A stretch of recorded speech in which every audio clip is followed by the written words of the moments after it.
The incident occurred after a three-vehicle accident was reported on Highway 71 South in Little River County, Arkansas, briefly after 5 p.m., August the 4th, 1988. As a news person, I drove down there to check the situation. Instead of taking pictures, I left the camera on the front seat and put on my raincoat to see if I was needed to help flag traffic. I could tell I wasn't particularly needed, so I walked back to my Bronco, opened the door, and put my left hand on the steering wheel. I stepped up to climb back into the seat when I heard thunder like the blast of a .357 caliber pistol. Just a second prior to the sound, I saw a blue flash of light. At the same time, the electrical force hit me in my knees, knocking me into the door frame on the driver's side of the vehicle. I assumed I was hit by the electrical charge and not by a direct bolt of lightning, because I wouldn't be riding if it was a direct hit. I guess the electrical charge traveled down the steel rods usually placed in pavement during construction of a highway, as individuals at the accident scene also felt the charge. I served as the initial lightning rod. I was stunned, hurting, and felt silly being knocked down by a force I couldn't see. It had enough force to knock me down to my knees, turn my head, and press the right side of my face into the seat. I attempted to pull myself up with my left hand, holding onto the steering wheel, but I was held in place by the electrical charge. And for a split second, I had the sickening feeling a UFO was attempting to beam me up to the mothership. 8 months before, in January, several people in Little River County witnessed something locals were convinced was UFO activity. My newspaper asked me to go to a rural electrification agency substation on a gravel road in 27-degree weather to capture on film round-shaped lights chasing women in the dark. I took several photographs of lights in the sky over farmland near Foreman.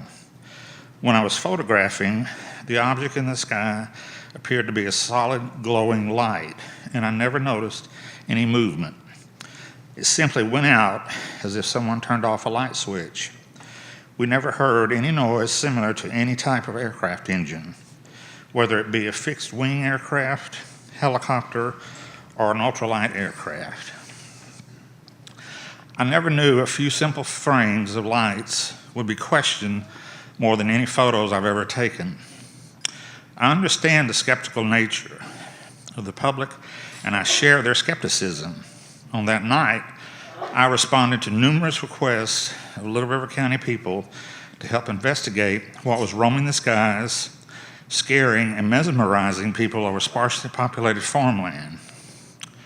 I make no pretense to understand or explain the objects I photographed. In our research and reporting, we never described it as a UFO, but instead termed it light activity. In my journalism classes, no one ever discussed reporting on UFOs. They still don't and probably never will. There was a lot of hoopla around the whole thing, and even the national media came down to report on the UFOs. But what was holding my head against the seat of my Bronco was a lightning strike. It had to be. I knew my life was changing when I saw my left foot flopping out of control like a fish being pulled out of water. I don't like losing control of my body. This probably lasted only 2 or 3 seconds. But when my body is out of control with something holding me down that I can't see, I wanted it to stop now. While playing baseball as a kid, I was accidentally hit a few times in the legs by a baseball bat, and the lightning hit had the same feeling, only similar to someone hitting the front and back of both legs at the same time. That's pain. When the voltage finally stopped, I managed to stand up and move a little bit, but then my legs started losing all sensation, as if they were going to sleep. I wasn't going to risk the old wives' tale of lightning doesn't strike twice in the same place. I was scared I might break new ground. I managed to pull myself back into the Bronco and started driving toward Ashdown. At first, I thought I would just go home, but then the throbbing pain became more intense in my lower legs. So I decided to drive to the Little River Memorial Hospital in Ashdown. My legs started going numb. Driving the standard shift vehicle became an awkward situation. Since I couldn't really feel if my left leg was pressing the clutch to the floorboard, I couldn't even feel the accelerator when I passed it with my right leg. I parked away from the ambulance bay and walked about 100 feet to the emergency room door. Multiple lightning flashes occurred with booming thunder, and with each flash, I would hunker down in a jerking motion. I couldn't really move my legs from the knees down and had to walk stiff-legged. I know I was surprised, the hospital staff, when I walked through the emergency room. The staff knew the ambulance would be en route with the accident victims. When I walked stiff-legged toward the room where the nurses write the reports and monitor the emergency radio, I noticed Nurse Darlene Johnson hurriedly eating a sandwich. I told her as she looked up over bites from her sandwich, when she had a chance, she might want to check me, since I thought I had been hit by lightning. The word lightning caught my attention, causing her to drop her sandwich. I sensed Mrs. Johnson believed my story, but she had this look of, why am I walking into the emergency room? I certainly startled myself in the examination room when I helped the nurse to roll up my pants legs and roll down my socks to find singed hair. Some of the hair was just gone, all the way around my leg, like it had been removed by electrolysis. It was as smooth as it could be. No stubble, no burn marks. I still have patches of bald spots near my ankles where the hair has never grown back.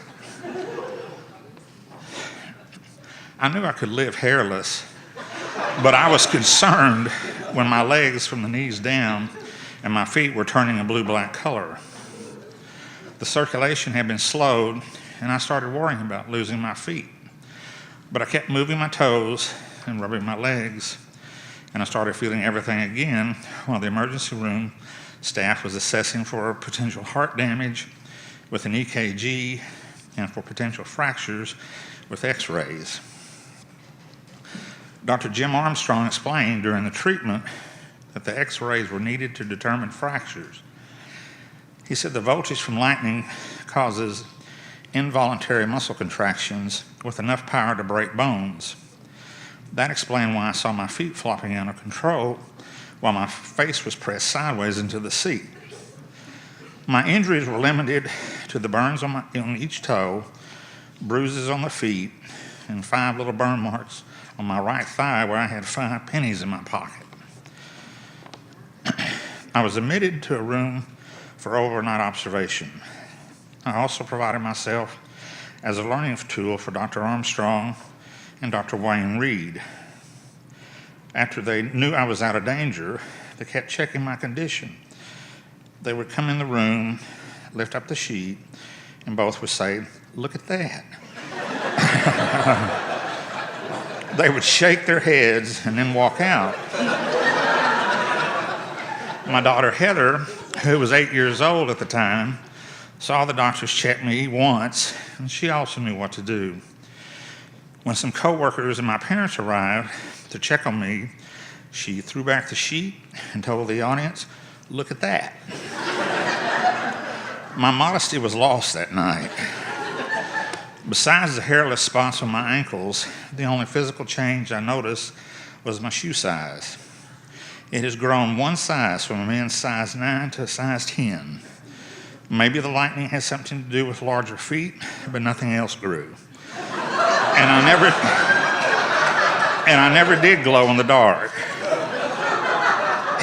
An average of only 250 people per year in the U.S. are injured by lightning. More people see UFOs than get hit by lightning. And me, well, from the blessing of God, common sense, and rubberized soles on my shoes, I'm real glad to write about being a minority person. This incident had nothing to do with UFOs, and I certainly don't believe the space aliens were striking back at my reporting, I guess. Still, few people like to be around me during a thunderstorm.